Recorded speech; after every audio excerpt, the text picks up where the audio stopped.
Welcome to Jargon, a podcast bringing clarity to commonly misunderstood business concepts. We're debunking and simplifying the buzzwords and ideas plaguing today's business world and offering a fresh perspective on these topics.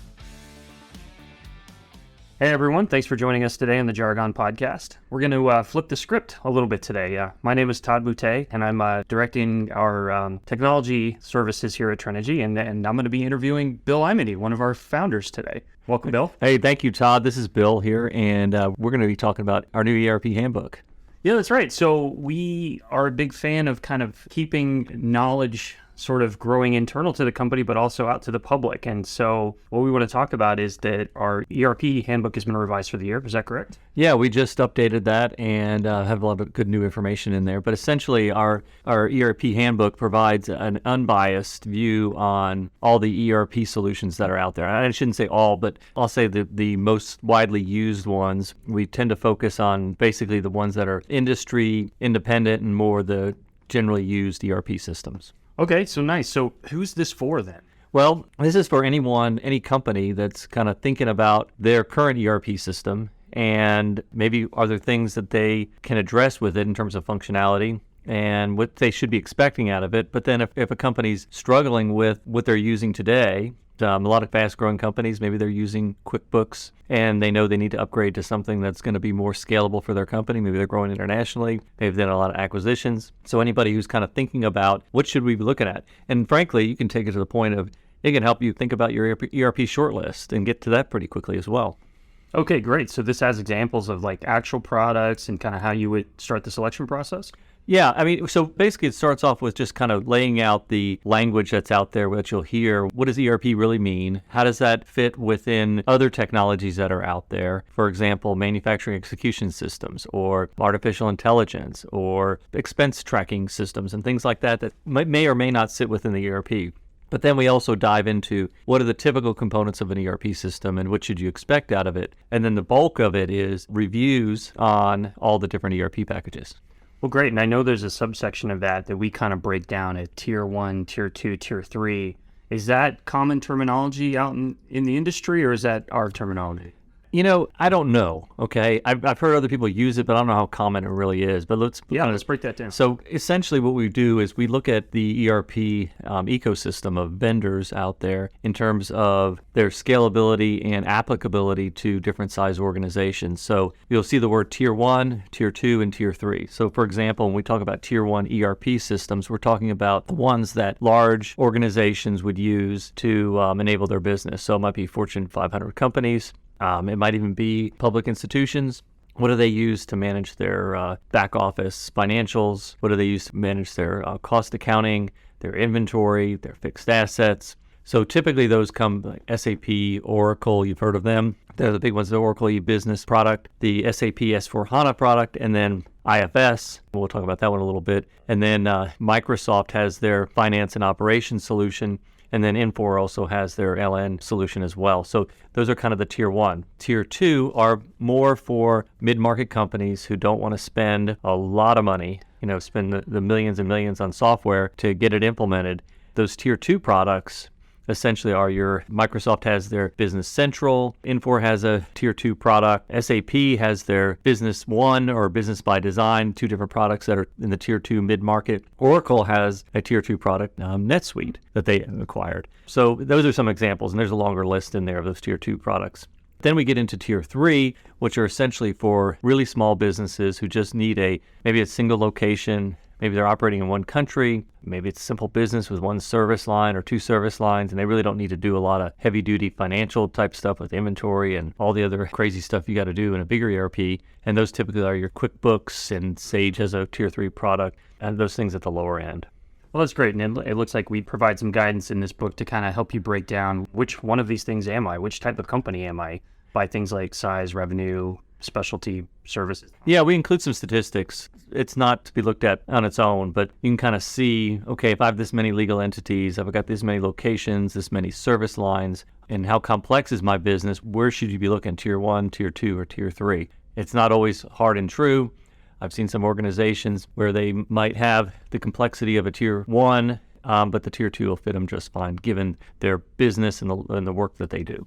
Got it. So what percentage of companies are those that kind of cling on to the QuickBooks product forever and ever and ever and need to sort of restart versus ones that can kind of keep adding to a product like that? Do you have a sense of that? Well, there's a lot. I mean, it's a high percentage of companies have, maybe they've got QuickBooks and then they've bought some bolt-ons to the QuickBooks, or they're doing stuff in QuickBooks that kind of you're putting some pressure on QuickBooks, and they're just stress testing it, for lack of a better word, where maybe they're having some issues with it. But I would say most companies really try to hold on to what they have, because putting a new ERP system is expensive. And if you're not sure, now I will tell you, back in the .com days when all these companies were growing fast and everything, they got a little bit overzealous and they started putting in tier one ERP. These startups started putting in tier one ERP systems like Oracle and SAP because they thought they were going to be a $1 billion company in 1 year. It was a huge waste of money. So you got to be smart about it. You got to look at your business. I mean, there's companies out there that have multiple versions of QuickBooks for all their entities, and it's really complicated.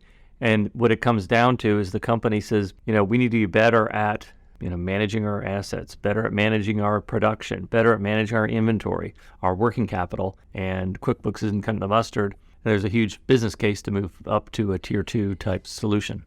And I think you kind of alluded it to there briefly, but are there some key kind of signs inside of a company that should lead them to believe it's time to either, move to a different product or add on to a current product? Like, are there hints? Does it take new leadership coming in, just being like, I like this one better? Well, that's always a bad thing. When someone comes in and just says, I like this one better, go put this one in. Not enough reason, right? That's not a good business case. It's not a good business case when a vendor comes in and says, oh, you got to move to the cloud just for the sake of moving to the cloud. That's not a good business case.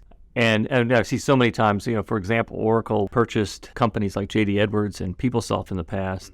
They've migrated their Oracle e-business platform to the cloud. However, the JD Edwards platform, those companies that are still sitting on that, Oracle say, well, move to the cloud. And, well, what's the business case? Well, it's better. Oh, you'll save money in your IT department, which you really don't. I mean, you're just shifting funds from having it internal to paying a provider to do it. And maybe it's more efficient. Maybe it's, there's some security type things you got to watch out for. But the real business case and the business drivers on it are when your executive team says, hey, tell me where my assets are.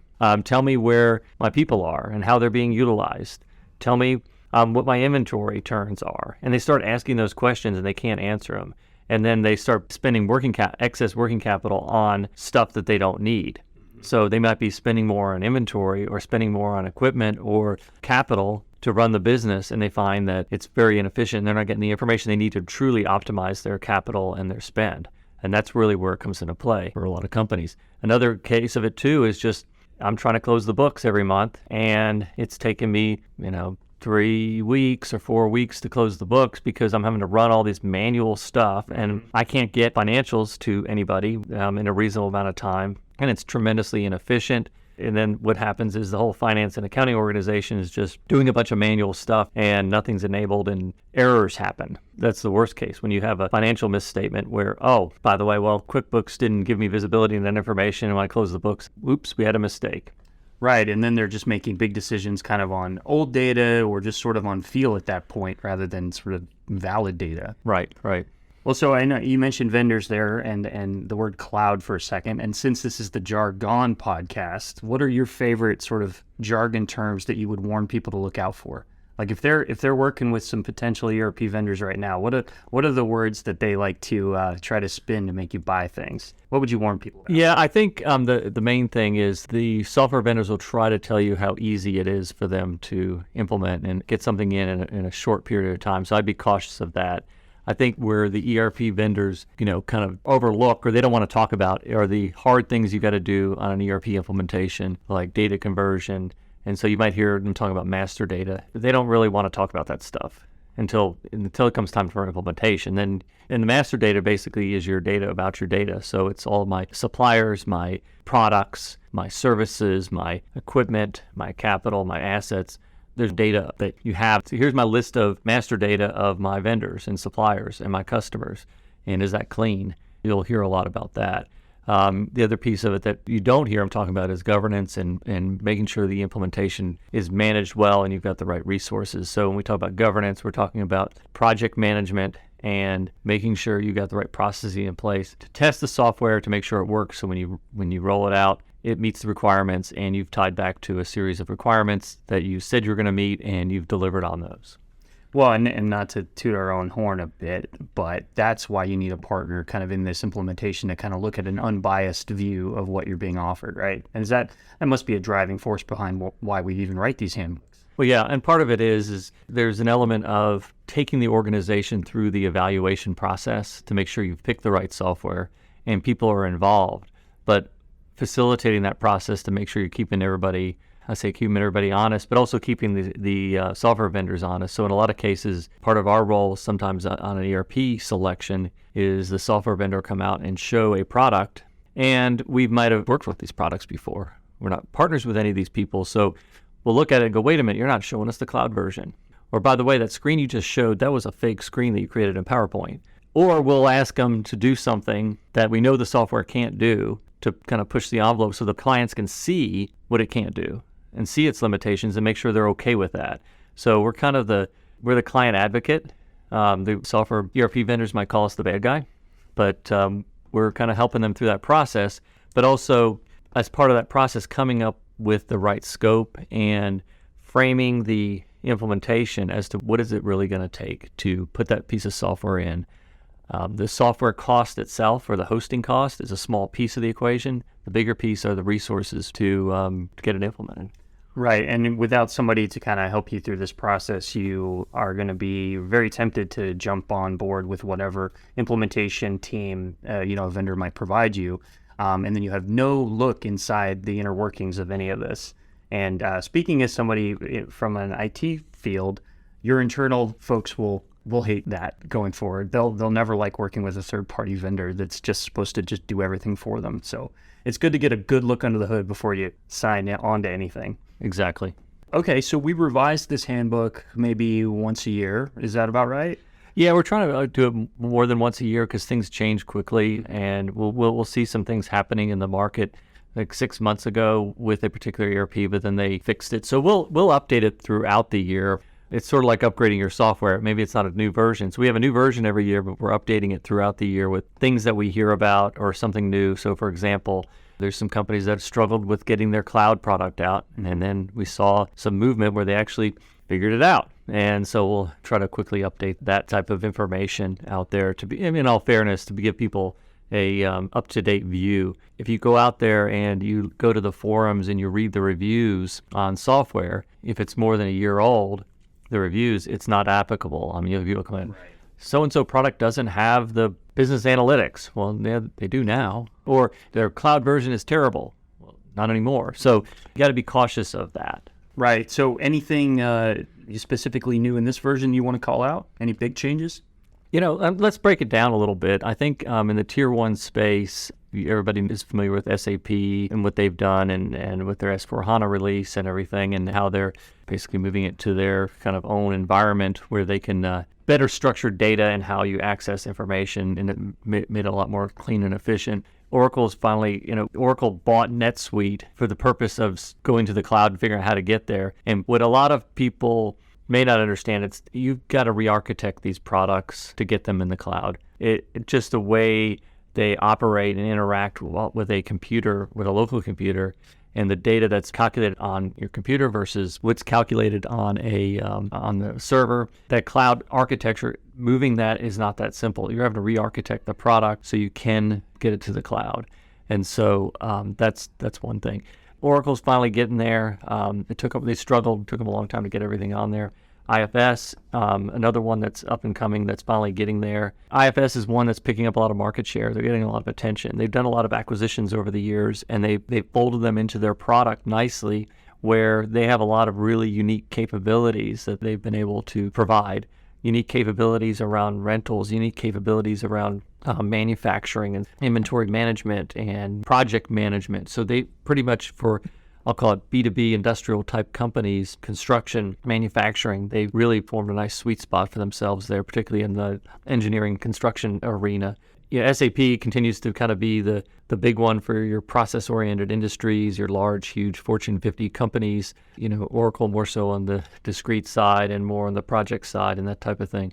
But Infor is doing a nice job of competing out there in that space. And then tier 2 wise, Microsoft Business Central, they've kind of done some nice things in terms of folding in all of their legacy mid-market products into Business Central and kind of taking the best of it all. But the nice thing about what Microsoft is doing is it's nicely integrated with all of the Microsoft stuff that everybody's already using. Mm-hmm. So it's almost seamless. And part of it is the AI piece that Microsoft is embedding into their 365 product. And then that enables basically some nice things they're doing around their Business Central product and the like. But I think that's what's kind of new. I mean, there's some details in there you can read about. There are some outliers that you hear about that we've thrown in there as well. Well, that's great, Bill. This handbook, along with all the others that Trenergy publishes, are available at trenergy.com/handbooks. Any closing thoughts? No, if you guys have questions about anything we've written in there, or if you disagree with something we put in there, you're welcome to email us. Just put it in our Contact Us form on our website and provide some comments. And if these podcasts are helpful, rate us and share our podcast with others. Absolutely. Thank you, Bill. Thank you, Todd.